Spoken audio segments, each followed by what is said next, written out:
রবিবার ১লা সেপ্টেম্বর ছিল পুলিশ দিবস। এদিন পূর্ব বর্ধমান জেলার মন্তেশ্বর থানার পক্ষ থেকে পুলিশ দিবস পালন করা হয়। এই উপলক্ষে সেভ ড্রাইভ সেভ লাইফ কর্মসূচি পালন করা হয়। এদিন পুলিশ কর্মীরা সিভিক ভলেন্টিয়ার একটি র্যালিতে অংশগ্রহণ করে। র্যালিটি মন্তেশ্বর থানা থেকে শুরু করে বিভিন্ন পথ পরিক্রমা করে।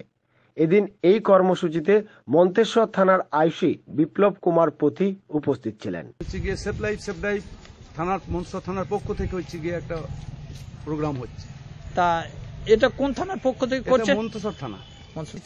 সকলে যেন সুস্থভাবে পরিবেশ বজায় রেখে গাড়ি চালায় এবং এতে জীবনহানি কমবে এবং প্রত্যেকে সুস্থভাবে বাড়ি ফিরতে পারবে, যাতে করে গাড়ি একজনের বেশি বা দুজনের বেশি তিনজনকে যেন না চাপায়। এটা একটা ভালো প্রোগ্রাম বলা যায়। এটা খুব ভালো কাজ। হ্যাঁ, অবশ্যই ভালো কাজ। এটা সকলেই মেনে চলা দরকার। অন্তত এই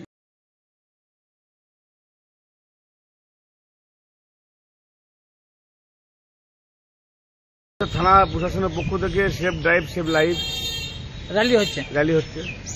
তা এই পুলিশ কোন থানার পক্ষ থেকে? মন্তেশ্বর থানা পুলিশ প্রশাসনের পক্ষ থেকে বার্তা দিচ্ছে মোটরসাইকেলে অনেকে হেলমেট পরে না, যাতে হেলমেট পরুক, দুজনের বেশি না চাপে।